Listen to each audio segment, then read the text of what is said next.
Very good morning dear students. हम carboxylic acid पढ़ रहे थे, तो कार्बोक्सिलिक एसिड की सबसे पहले हम मेथड्स ऑफ प्रिपरेशन हमने पढ़े थे नॉमेनक्लेचर के बाद। तो आज हम फिज़िकल प्रॉपर्टीज़ को पढ़ने जा रहे हैं। तो पहली फिज़िकल प्रॉपर्टीज़ की स्मेल है। तो जो पहले तीन मेंबर हैं यानी कि methanoic acid, ethanoic acid and propanoic acid, ये पंजेंट स्मेलिंग है, मतलब तीखी स्मेल आती है और ये लिक्विड होते हैं। अगले सिक्स एसिड्स यानी कि ब्यूटेनोइक एसिड से लेके और नोनेनोइक एसिड तक, ये कलरलेस ऑयली लिक्विड हैं, इनकी स्मेल भी गंदी है। और इनमें से जो चौथा कार्बन वाला कार्बोक्सिलिक एसिड है जो कि ब्यूटेनोइक एसिड है, जैसे कॉमन नेमिंग में हमने बुटायरिक एसिड कहा था, इसकी स्मेल तो सड़े हुए मक्खन जैसी होती है। ठीक है।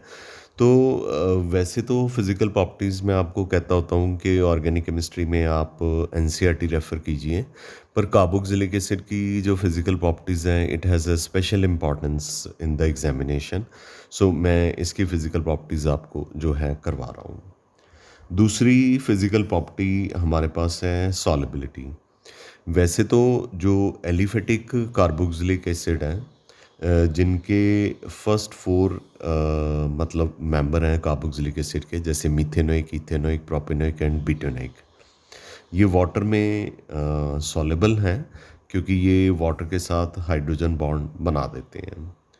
पर जैसे जैसे आप ब्यूटेनोइक एसिड के बाद पेंटेनोइक एसिड, हेक्सेनोइक एसिड, हेप्टेनोइक एसिड पे जाते हो, तो जो कार्बन की चेन है वो लंबी हो जाती है, तो हाइड्रोजन बॉन्ड इतनी इफ़ेक्टिवली नहीं बन पाता। तो वाटर के साथ हाइड्रोजन बॉन्ड इफ़ेक्टिवली नहीं बन पाता, तो सॉलिबिलिटी जो है हायर मेंबर की डिक्रीज़ कर जाती है, जब कार्बन एटम का नंबर कार्बोक्सिलिक एसिड में क्या करेगा, इंक्रीज़ करेगा। पेंटेनोइक एसिड का कॉमन नेम आपको क्या बताया था, वेलरिक एसिड। हेक्सेनोइक एसिड का कॉमन नेम नहीं बताया था, ये कैप्रोइक एसिड है। ये वाटर में स्लाइटली सॉलेबल है, यानी जैसे जैसे कार्बन का नंबर जो है वो इंक्रीज़ करेगा कार्बोक्सिलिक एसिड में, सॉलिबिलिटी जो है वो डिक्रीज़ करेगी, क्योंकि कार्बन का नंबर इंक्रीज़ करने से जो कार्बोक्सिलिक एसिड और वाटर के बीच में हाइड्रोजन बॉन्डिंग है वो वीक पड़ जाती है, तो सॉलिबिलिटी जो है वो डिक्रीज़ कर जाती है। ये थे एलिफेटिक कार्बोक्सिलिक एसिड की सॉलिबिलिटी के बारे में। और जो हायर मेंबर हैं एलिफेटिक कार्बोक्सिलिक एसिड के, तो वो तो टोटली इनसॉल्युबल हैं वाटर में। वेरज बेंजोइक एसिड के बारे में एक बात मैं बताना चाहूँगा, ये एरोमेटिक कार्बोक्सिलिक एसिड है। ये कोल्ड वाटर में तो इनसॉल्युबल है, प्रैक्टिकली इनसॉल्युबल है, but sufficiently soluble in hot water. तो ये हमने कई बार पढ़ा हुआ है कि टेम्परेचर इंक्रीज़ करने से सॉल्बिलिटी जो है वो इंक्रीज़ कर जाती है। Third chemical property I am going to take up is boiling point. Carboxylic acid का बॉइलिंग पॉइंट जो है कंपेरेबल मॉलिक्यूलर मासेस के जो ऑर्गेनिक कंपाउंड हैं उन सब के कंपैरेटिवली ज़्यादा होता है। जैसे एसिटिक एसिड है, इसका मॉलिक्यूलर मास 60 है, तो इसका बॉइलिंग पॉइंट 398 केल्विन है। ठीक है। और इथेनॉल का मॉलिक्यूलर मास 60 है, इसका बॉइलिंग पॉइंट 370 है, यानी कार्बोक्सिलिक एसिड से बॉइलिंग पॉइंट जो है वो डिक्रीज़ कर गया। ठीक है। तो बॉइलिंग पॉइंट जो है वो नॉर्मली डिक्रीज़ करते हैं जब हम कार्बोक्सिलिक एसिड से अल्कोहल पे जाएं, अल्कोहल से एल्डिहाइड पे जाएं। कीटोन में थोड़ा सा जो है ये बॉइलिंग पॉइंट जो है वो इंक्रीज़ कर गया है। तो हमें इसमें कोई रीज़न भी असाइन करना पड़ेगा कि क्या कारण है कि कार्बोक्सिलिक एसिड के बॉइलिंग पॉइंट जो हैं वो कंपेरेबल हाइड्रोकार्बन या ऑर्गेनिक कंपाउंड्स के कंपेरेटिवली जो है लार्जर है। तो आप देख सकते हैं कि इथेनोइक एसिड जो कि कार्बोक्सिलिक एसिड है, इसका बॉइलिंग पॉइंट ज़्यादा है। तो बॉइलिंग पॉइंट जो है कार्बोक्सिलिक एसिड के अल्कोहल से भी हायर होते हैं। इसका मतलब कि वैसे तो अल्कोहल भी वाटर के साथ हाइड्रोजन बॉन्डिंग बनाता है, कार्बोक्सिलिक एसिड भी वाटर के साथ हाइड्रोजन बॉन्डिंग बनाता है। पर अगर कार्बोक्सिलिक एसिड के बॉइलिंग पॉइंट अल्कोहल के बॉइलिंग पॉइंट से ज़्यादा है, तो इसका मतलब कि कार्बोक्सिलिक एसिड की जो हाइड्रोजन बॉन्डिंग है वो वाटर के साथ हाइड्रोजन बॉन्डिंग जो है आपस में, वो आपस के मॉलिक्यूल के बीच में वो ज़्यादा स्ट्रॉन्गर है एज़ कम्पेयर टू अल्कोहल के। या हाइड्रोजन बॉन्डिंग जो है is more stronger in carboxylic acid as compare to in alcohol. और इसको हम ये रीज़न दे सकते हैं कि जो OH बॉन्ड है कार्बोक्सिलिक एसिड में, इसके ऊपर जो मैग्नीट्यूड ऑफ चार्ज है नेगेटिव और पॉजिटिव, वो बहुत ही ग्रेटर होता है अल्कोहल के कंपैरेटिवली। कार्बोक्सिलिक एसिड में भी OH बॉन्ड होता है, अल्कोहल में भी OH बॉन्ड होता है, पर कार्बोक्सिलिक एसिड में ऑक्सीजन और हाइड्रोजन के ऊपर जो नेगेटिव और पॉजिटिव चार्ज है it's greater as compare to alcohol. तो उसका क्या रीज़न हो सकता है? उसका बड़ा सिंपल सा रीज़न है कि कार्बोक्सिलिक एसिड में कार्बोनिल ग्रुप होता है। तो वो कार्बोनिल ग्रुप जो है वो इलेक्ट्रॉन विड्रॉइंग इन नेचर होता है। तो वो कार्बन और ऑक्सीजन के बॉन्ड को अपनी तरफ अट्रैक्ट कर लेता है।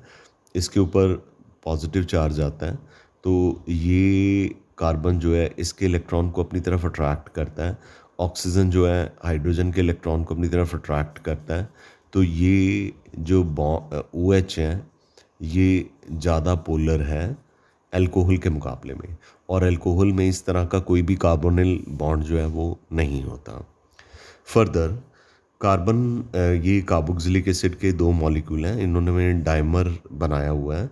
तो जो कार्बन ऑक्सीजन का डबल बॉन्ड है, ठीक है, जो कार्बन ऑक्सीजन का डबल बॉन्ड है इसके ऊपर नेगेटिव चार्ज है। तो ये जो नेगेटिव चार्ज है इसलिए बहुत ज़्यादा इफ़ेक्टिव है क्योंकि ऑक्सीजन की इलेक्ट्रोनेगेटिविटी कार्बन से ज़्यादा है। तो ये नेक्स्ट कार्बोक्सिलिक एसिड के H+ को अपनी तरफ अट्रैक्ट करेगा और यहाँ पे हाइड्रोजन बॉन्डिंग बनेगी। और ये हाइड्रोजन बॉन्डिंग जो है इंटरमॉलिक्यूलर है। और इधर से ये वाला जो कार्बोक्सिलिक एसिड है इसका जो नेगेटिवली चार्ज ऑक्सीजन है ये भी नेक्स्ट यानी कि पहले मॉलिक्यूल के हाइड्रोजन को अपनी तरफ अट्रैक्ट करता है। तो ये हाइड्रोजन बॉन्ड इनमें इतना स्ट्रॉन्ग है कि दो कार्बोक्सिलिक एसिड के मॉलिक्यूल इंटरमॉलिक्यूलर हाइड्रोजन बॉन्डिंग की वजह से एक दूसरे के साथ मिलके डाइमराइज कर जाते हैं, यानी कि डाइमर फॉर्मेशन हो जाती है। पर ये डाइमर फॉर्मेशन जो है वाटर में नहीं होती, ये तब होती है जब आप कार्बोक्सिलिक एसिड को बेंजीन नाम के सॉल्वेंट में डालते हो, क्योंकि वाटर में तो कार्बोक्सिलिक एसिड जो है वो H+ को डिसोशिएट कर देता है और एसिडिक नेचर दिखाता है। अगर आपको डाइमर फॉर्मेशन के बारे में पढ़ना है तो आपको कार्बोक्सिलिक एसिड को एप्रोटिक सॉल्वेंट जैसे कि बेंजीन उसमें पुट करना पड़ेगा। और कार्बोक्सिलिक एसिड को जब बेंजीन में पुट कर देते हो तो इनका मॉलिक्यूलर मास एक्सपेक्टेड वैल्यू से ग्रेटर हो जाता है, एबनॉर्मल हो जाता है। जैसे कि एसिटिक एसिड का मॉलिक्यूलर मास 160 होता है, लेकिन जब कार्बोक्सिलिक एसिड को बेंजीन में डालोगे तो इसका मॉलिक्यूलर मास कार्बोक्सिलिक एसिड का, इस एसिटिक एसिड का, ये जो 60 मॉलिक्यूलर मास है एसिटिक एसिड का है, ठीक है। तो एसिटिक एसिड का मॉलिक्यूलर मास 60 होता है, लेकिन जब इसे बेंजीन में डालोगे ये 120 हो जाएगा, यानी कि दो एसिटिक एसिड के मॉलिक्यूल आपस में क्या कर गए हैं, ज्वाइन कर गए हैं। इसलिए ये जो साइक्लिक डाइमर जो है वो बना है।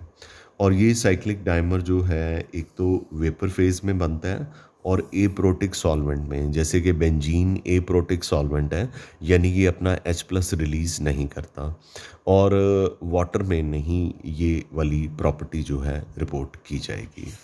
तो इसकी वजह से भी कार्बोक्सिलिक एसिड के जो बॉइलिंग पॉइंट्स हैं वो लार्जर होते हैं। आगे चलते हैं मेल्टिंग पॉइंट पे।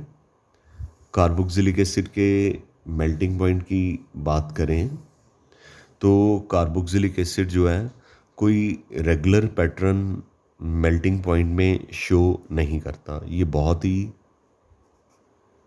इम्पॉर्टेंट है। जो पहले 10 मेंबर हैं, methanoic, ethanoic, propanoic, butanoic, pentanoic, hexanoic, heptanoic, octanoic, nonanoic, decanoic, वो एक इफ़ेक्ट शो करते हैं, ऑल्टरनेशन इफ़ेक्ट।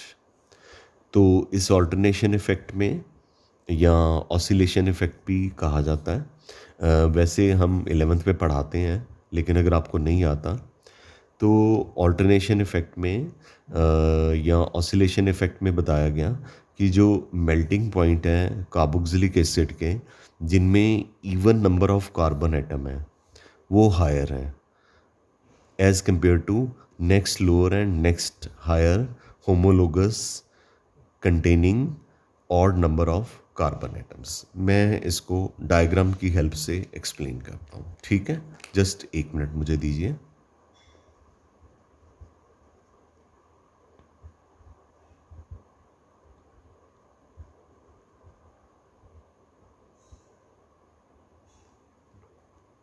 कि आपको सारा कुछ विजिबल भी होना चाहिए ना अच्छे से, क्योंकि हम इतनी लेबर कर रहे हैं आपके नोट्स बनाने में। नहीं तो नॉर्मली तो ज़्यादातर टीचर्स यही कर रहे हैं कि पढ़ा रहे हैं, कहते हैं नोट्स अपने आप बना लो। केमिस्ट्री की बात कर रहा हूँ, केमिस्ट्री के टीचर्स। तो मुझे इसमें डबल टाइम लग जाता है। पहले आपके नोट्स बनाने होते हैं, बाद में फिर आपको ये वीडियो भी भेजनी होती है। बट ये नोट्स इतने सेल्फ एक्सप्लेनेटरी हैं, अगर आप ये नोट्स लिख के गो थ्रू भी करोगे ना, तो आपको काफ़ी कंसेप्ट जो है वो क्लियर हो जाएगा। बाकी वीडियो देख के आप इसको अंडरस्टैंड कर सकते हो। पहले वीडियो देखो, फिर नोट्स पढ़ो, फिर जो चीज़ नहीं क्लियर हो फिर वीडियो देख लो। तो ये मैं बताने जा रहा था कि ये कैसे होता है, ऑल्टरनेशन इफ़ेक्ट कैसे होता है। यहाँ पे मैंने 1 2 3 4 ब्यूटेनोइक एसिड लिया है। इसमें ब्यूटेनोइक एसिड में कार्बन का नंबर 4 होता है, यानी कि even number of carbon atoms हैं। ये इसमें जो मिथाइल ग्रुप है और कार्बोक्सिलिक ग्रुप है, ये एक दूसरे के ऑपोजिट साइड पे हैं। तो ये अपने क्रिस्टल लैटिस में, जैसे आपने किसी चीज़ को टाइटली पैक कंटेनर में डालना है, तो वो tightly pack container crystal lattice है। तो ये क्रिस्टल लैटिस में ये बहुत टाइटली फिट हो जाते हैं। जैसे सपोज़ करो कि लिफ्ट है, लिफ्ट में 2 लोग जा रहे हैं और उन्होंने सारा स्पेस ऑक्यूपाई किया हुआ है, भारी भरकम भी हैं, और अपना हाथ भी एक इधर किया हुआ है, इधर किया ऑपोजिट साइड पे, मतलब बड़े बेतरीबी से वो खड़े हैं लिफ्ट में। बाकी लोगों को लगता है कि यहाँ पे तो हमें स्पेस ही नहीं मिलेगा। तो जो even number of carbon atom वाले कार्बोक्सिलिक एसिड होते हैं, उनमें ये जिगजैग पैटर्न होता है, जिग-जैग। तो जिगजैग पैटर्न में एक्चुअली 109.28 डिग्री बॉन्ड एंगल की वजह से जिगजैग पैटर्न होता है। तो जो मिथाइल और कार्बोक्सिलिक एसिड हैं, एग्जैक्टली एक दूसरे के ऑपोजिट हैं। ये क्रिस्टल लैटिस में टाइटली फिट होते हैं, तो इनको मेल्ट करना मुश्किल होता है, तो इनके मेल्टिंग पॉइंट जो है वो क्या होते हैं, हायर होते हैं। तो इनके मेल्टिंग पॉइंट प्रीवियस मेंबर से, प्रोपेनोइक एसिड से ज़्यादा है, और नेक्स्ट एडजेसेंट मेंबर बुटेनोइक एसिड से पेंटेनोइक एसिड में जाएंगे, तो जो चेंज आएगा ना बुटेनोइक एसिड के मेल्टिंग पॉइंट से पेंटेनोइक एसिड के मेल्टिंग पॉइंट में, वो ज़्यादा नहीं आएगा। तो जैसे कि मैं दिखा रहा हूँ 1 2 3 4 5, तो ये पेंटेनोइक एसिड है, वैलेरिक एसिड है। यहाँ पे कार्बन का नंबर 5 है, इसमें odd number of carbon atom है। इसमें कार्बोक्सिलिक एसिड ग्रुप और मिथाइल ग्रुप दोनों जिगजैग पैटर्न में एक ही तरफ हैं, ये क्रिस्टल लैटिस में टाइटली फिट नहीं होते, लूजली फिट होते हैं, इनको मेल्ट करना आसान होता है। इसलिए पेंटेनोइक एसिड जिसमें ऑड नंबर ऑफ कार्बन्स हैं, इन 10 मेंबर तक होता है ये डेकेनोइक एसिड तक, उसके बाद ये इफेक्ट रिपोर्ट नहीं किया गया। तो जो ऑड नंबर ऑफ कार्बन वाले कार्बोक्सिलिक एसिड होते हैं, उनमें हमेशा मिथाइल और कार्बोक्सिलिक ग्रुप जो है एक ही साइड पे होता है। तो उसकी वजह से उसकी वजह से जो इनके क्रिस्टल लैटिस में टाइटली फिट होने के चांसेस बिल्कुल भी नहीं है, तो इसलिए इनका मेल्टिंग पॉइंट जो है वो लोअर होता है। ये मैंने बता दिया कि 10 कार्बन एटम तक की ऑसिलेशन इफ़ेक्ट जो है वो रिपोर्ट होता है। हायर मेंबर में ये ऑसिलेशन इफ़ेक्ट जो है वो रिपोर्ट नहीं होता। तो आई एम वेरी श्योर कि आपको फिज़िकल प्रॉपर्टीज़ जो हैं कार्बोक्सिलिक एसिड की अच्छी तरह से समझ लग गई होंगी। ये मैंने फिज़िकल प्रॉपर्टीज़ के लिए ही सिर्फ ये छोटा सा वीडियो आपके लिए बनाया है। I am sure this is clear to you. I hope you got it nicely. Thank you बेटा। अब हम नेक्स्ट वीडियो में केमिकल प्रॉपर्टीज़ के बारे में पढ़ेंगे। Right? Have a great day.